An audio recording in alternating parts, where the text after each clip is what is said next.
हम हैं, देश है तो आप हैं।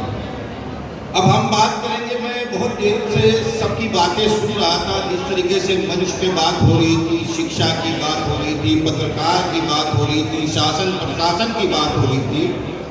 लेकिन आज के इस युग में मैंने देखा है, बुरा मत मानिएगा मेरी बात का, मैं सत्य कहता हूँ, आज के इस युग में अगर आप सत्य लिखेंगे तो आप शासन और प्रशासन की नजर में अपराधी हैं।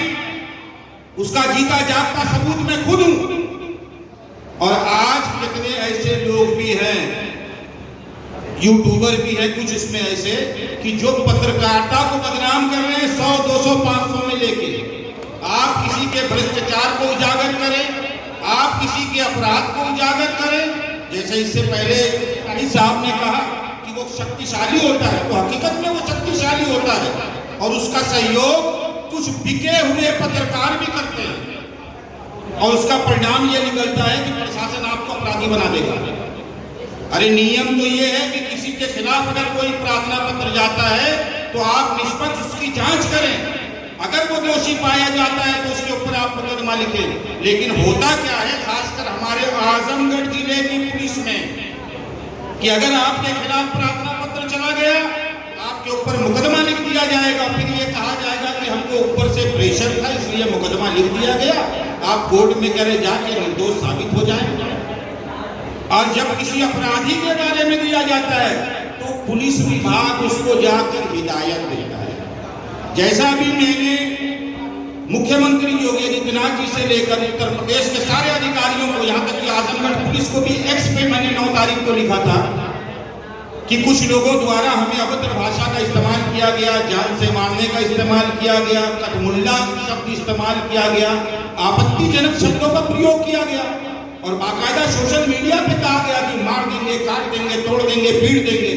और जब मैंने उसकी शिकायत की एक्स पे, तो हमें यह कहा गया आजमगढ़ पुलिस द्वारा कि जांच कर आवश्यक कार्रवाई की जाएगी। लेकिन देवगांव थाने की पुलिस क्या कहती है, हमने उनको हिदायत दे दी, आईटी एक्ट 66 और 506 के खिलाफ जिसके ऊपर मुकदमा करना चाहिए उसको आप हिदायत देंगे, यानी जो फरियाद लगाए आप उसको अपराधी घोषित कर देंगे।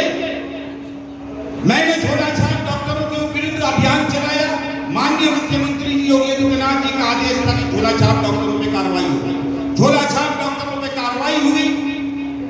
Additional CMO, deputy CMO, CMO सभी ने बाइट की, उस बाइट को चलाया गया, तो क्या ये अपराध है?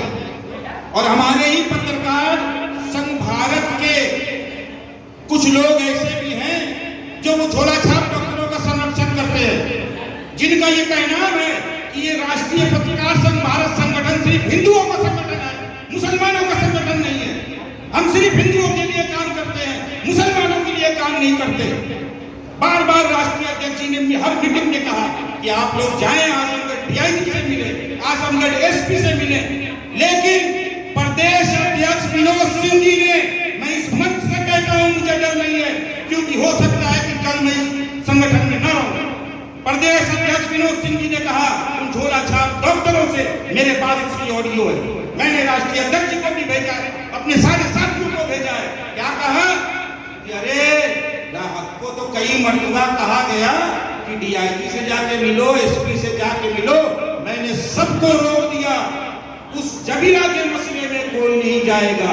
हम लोग तो सिर्फ ये संगठन जो बनाए हैं सिर्फ हिंदुओं के लिए बनाए हैं, मुसलमानों के लिए नहीं बनाए।